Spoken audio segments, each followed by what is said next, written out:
와이뉴스는 전혀 다른 무거운 주제를 가지고 오셨어요? 20대 국회가 어제 이제 상임위원장단 선출하고 의원들 상임위 배치를 완료했지 않습니까? 예, 예. 이제 이제 제대로 출범을 하는 거죠. 그런데 20대 국회는 출범도 하기 전에 출범 초기부터 이미 특권 국회라는 비판에 직면을 하고 있습니다. 뭐 일부 언론이나 정치권에서 여야 정치권을 싸잡아 비판하는 양비론을 펴거나 뭐 국회 특권주의 또는 이러면서 정치 냉소주의나 정치 혐오를 조장하고 있거든요. 예. 그래서 20대 국회가 참 국민의 대표로서 제 역할을 할 수 있을지 우려의 목소리가 나옵니다. 그래서 오늘 와이뉴스에서는 20대 국회 왜 정치 혐오에 시달리나 이렇게 주제를 정해봤습니다. 요즘 뭐 여성 혐오, 남성 혐오, 무슨 혐오, 뭐 혐오가 많은데 20대 국회는 정치 혐오입니까?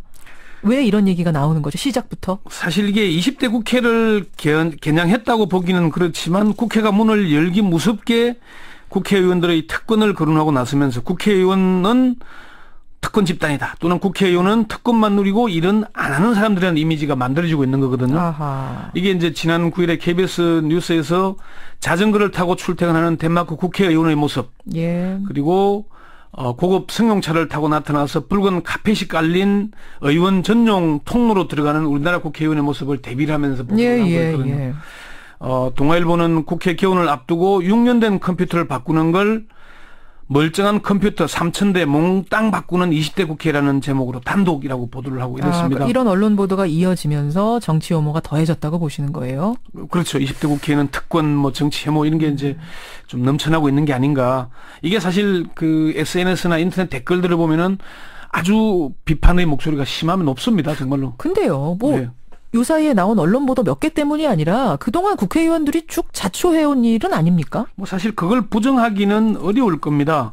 20대 국회가 절차상 예정보다 하루 늦었지만 늦게 출범한 건 맞고요. 그렇죠. 또 상임위원장을 선출하면서 특히 새누리당 내에서 나눠먹게 하는 모습. 1년씩. 예, 공천 과정에서 진박 논란 등으로 국민들의 눈살을 찌푸리게 한 건 분명한 사실입니다. 물론이죠. 또 국회의장 선출을 둘러싸고 논란을 빚는 것도 여론의 문매를 맞아도 싸고요.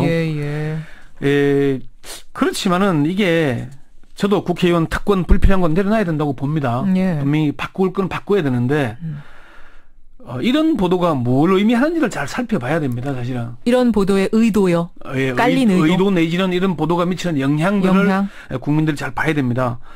김광진 전 국회의원이 페이스북에 정치 혐오하지 말고 취재기사를 쓰시오라는 글을 쓰면서 이제 KBS 보도의 문제점들 하나하나 분석하기도 했고요. 어떤 얘기들이었습니까? 우리나라는 국회의원이 지금 300명이잖아요. 예. 5천만 명의 이 300명입니다. 그리고 지역구별로 해자면은 14만 명에서 28만 명까지 갑니다. 예. 이걸 덴마크는 인구가 500만 명이 조금 넘는데 이게 뭐 170몇 명이거든요. 인구 3만 명당 1명입니다.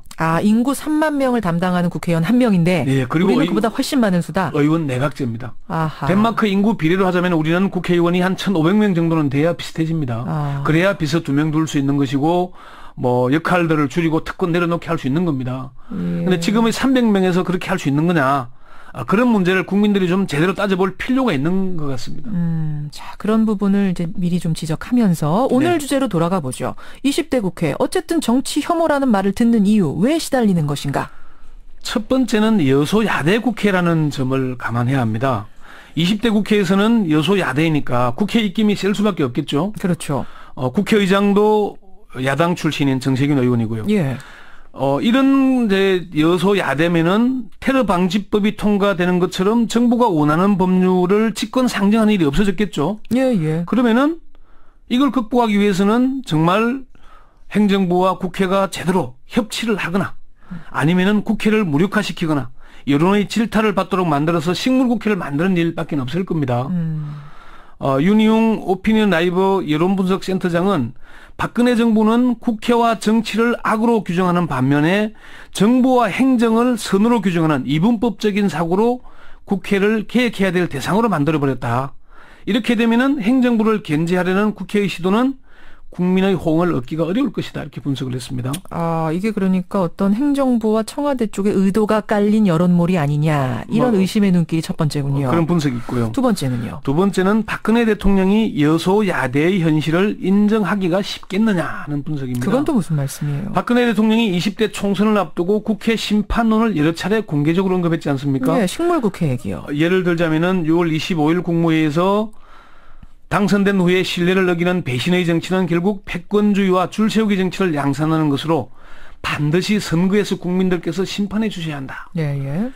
지난해 11월 10일 국무회의에서는 국민을 위해서 진실한 사람들만이 선택받을 수 있도록 해주시기를 부탁드린다. 예. 이 말이 바로 진박 논란에 불을 붙였지 않습니까? 그렇죠. 사실은 이 발언 때문에 진박 논란이 이어졌고 새누리당이 공천 과정에서 진박 공천 논란을 불러일으켰고 예. 결국 새누리당 참패의 전주곡이 된 게 아닌가 그런 분석이 있거든요.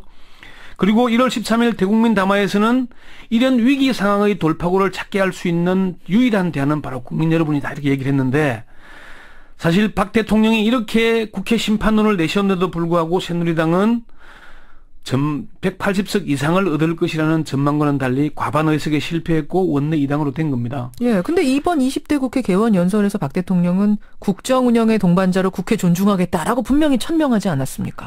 박 대통령의 어제 연설에서 3당 대표와 회담을 정리하고 국정 운영의 동반자로서 국회를 존중하며 국민과 함께 선진 대한민국으로 가는 길을 마련할 것이다 얘기를 했는데 예. 연설문 전문을 자세히 읽어보면은 협치를 하겠다거나 야당을 국정의 동반자로 삼아 대화하고 소통하겠다는 의지를 읽기는 어렵습니다. 야당도 개원 연설에 대해서 여전히 대화의 의지가 부족하다는 반응을 보이고 있거든요. 이런 형편에서 박근혜 대통령이 사실 야당을 제대로 된 국정의 파트너로 삼을 것인가 요거는 좀 더 지켜봐야 될 내용으로 보이고요. 예. 세 번째는 뭡니까?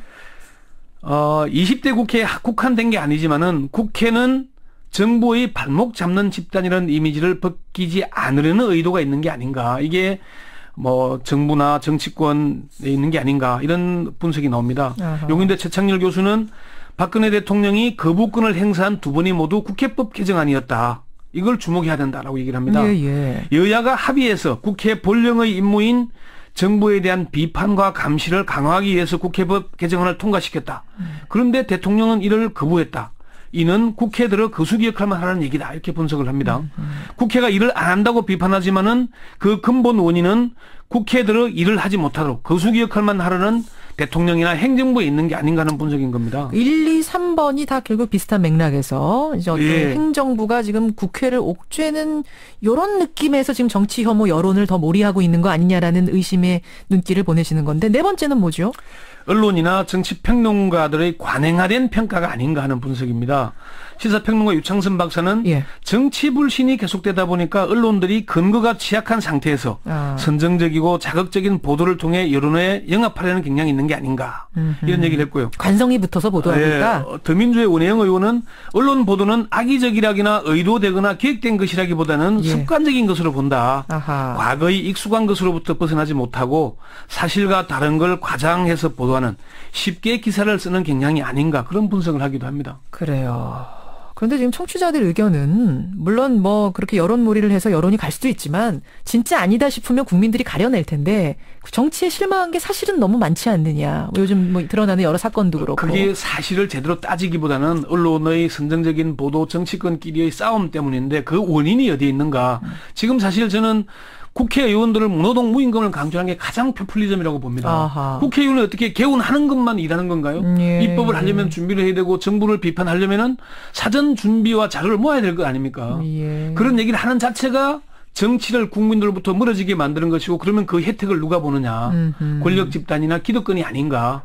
그런 걸 국민들이 제대로 살펴보면서 정치권이 일 못하는 거는 제대로 따끔하게 비판하고 제대로 일하는 것은 돌봐야 됩니다. 그래요. 그러니까 우리가 분명히 봐야 될 게 지난 국회에서 필리버스터 이후에 왜 국회에 대한 지지율이 높아갔다는 점을 눈여겨봐야 됩니다. 그래요. 청취자 1202님, 5722님 등등이 결국 국민을 생각해야 된다. 그나물에 그 밥 같다는 생각을 국민들에게 주지 않는 게 중요하다. 지적을 하셨는데 동의합니다. 권영철 선임 기자 수고하셨습니다. 네. 와이뉴스였습니다.